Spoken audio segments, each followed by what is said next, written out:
सुबह है। चिड़ियों अपने घोंसले से बाहर निकल पड़े।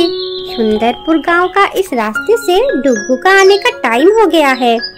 वो आ रहा है डुग्गू स्कूटी लेके।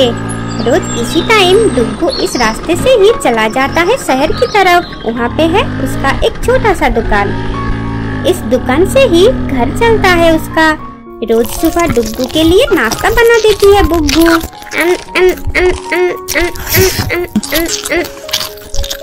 डुग्गू काम पे निकल जाने के बाद बुग्गू बिजी हो जाती है घर के काम में। सब कुछ अकेला ही करना पड़ता है उसको। डुग्गू जितना कमाता है उससे काम वाली नहीं रख सकते हैं दोनों, लेकिन सब कुछ खुशी खुशी संभाल लेती है बुग्गू। वो लोग गरीब हो सकते हैं लेकिन बहुत प्यार से घर को सजाया है दोनों। उस दिन शाम को थोड़ा जल्दी घर लौट रहा था डुग्गू। घर आते ही वो बिजी हो जाता है अपना फेवरेट पॉकेट वॉच को लेकर। अरे कितना दिन हो गया इसको साफ किए हुए, ना जाने कितने दिनों से बंद पड़ा है ये।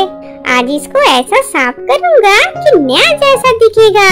लेकिन उस घड़ी को टेबल के ऊपर रखते ही पुराने यादें ताजा हो गया डुग्गू के मन में।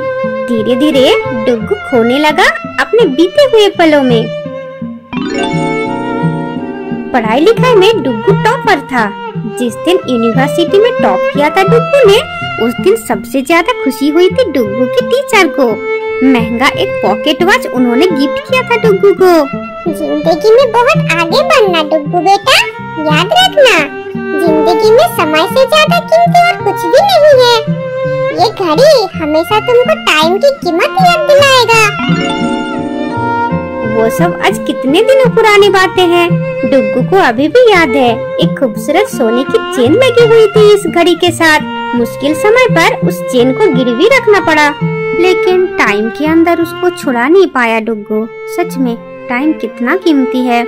शायद डुग्गू ही आ गया था गलत टाइम पर। टाइम गलत था या फिर लोग ही गलत थे। नहीं तो फिर इतना अच्छा रिजल्ट करके भी क्यों डुग्गू को कोई भी नौकरी नहीं मिला। जहाँ भी जाओ बिना रिश्वत के कोई भी काम नहीं होता। आखिरकार छोटी सी एक दुकान खोल के किसी भी तरह घर चलाने का इंतजाम करना पड़ा डुग्गू को। उधर तब बुग्गू बिजी थी बाल बनाने में। बुग्गू के बाल बहुत ही सुंदर, घना और लंबी है। रोज शाम को इस टाइम पे ही बाल बनाती है वो। तभी दरवाजे के बाहर से अंदर झांक रहा था डुग्गू। बुग्गू को इस तरह से चुप चुप के देखना अभी भी बहुत अच्छा लगता है उसको। बेचारी बुग्गू कभी भी कुछ भी नहीं मांगी डुग्गू से। डुग्गू भी कभी बुग्गू को स्पेशल कुछ खरीद के नहीं दे पाया, लेकिन इस साल शादी के सालगिरह पे वो कुछ खास गिफ्ट देना चाहता है बुग्गू को। अगले दिन सुबह हर रोज की तरह डुग्गू निकल जाते हैं काम पे। टाटा, बाय बाय, अपना ख्याल रखना। कल हमारा मैरिज एनिवर्सरी है। इस बार मैं डुग्गू को कुछ अच्छा गिफ्ट देना चाहती हूँ, लेकिन मैं क्या ही दे सकती हूँ, मेरे पास तो पैसा ही नहीं है। अरे डुग्गू का फेवरेट घड़ी पड़ा है यहाँ पर, शायद डुग्गू यहाँ पर रख के भूल गया। मैं अभी इसको संभाल के रख देती हूँ।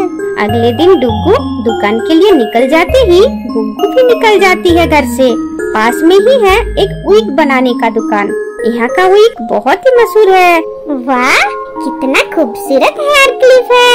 सोने का बनाया हुआ और पत्थरों से सजाया बहुत ही खूबसूरत क्लिप है।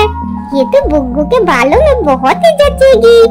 बुग्गू के लिए गिफ्ट लेके आज जल्दी जल्दी शाम से पहले ही घर लौट रहा है डुग्गू। उसे क्या पता था कि बुग्गू भी आज उसके लिए गिफ्ट लेके वेट कर रही है। डुग्गू डुग्गू, तुम आ गए।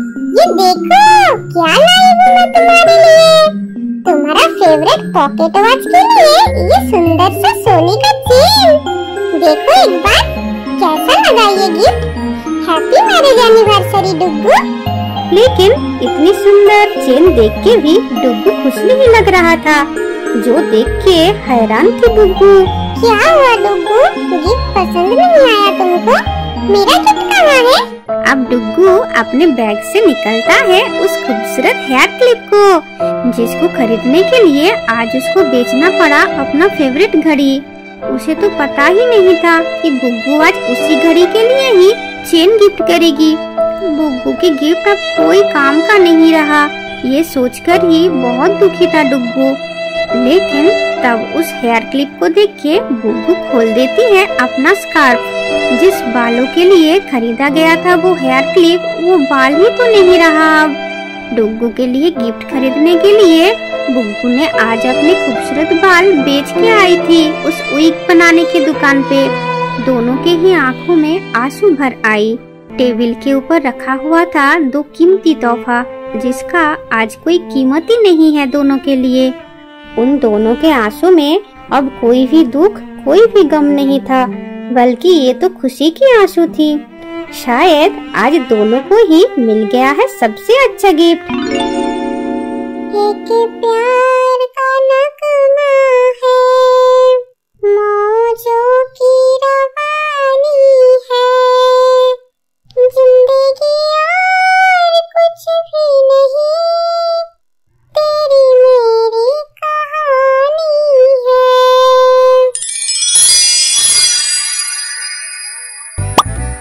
दोस्तों लाइक देना, दोस्तों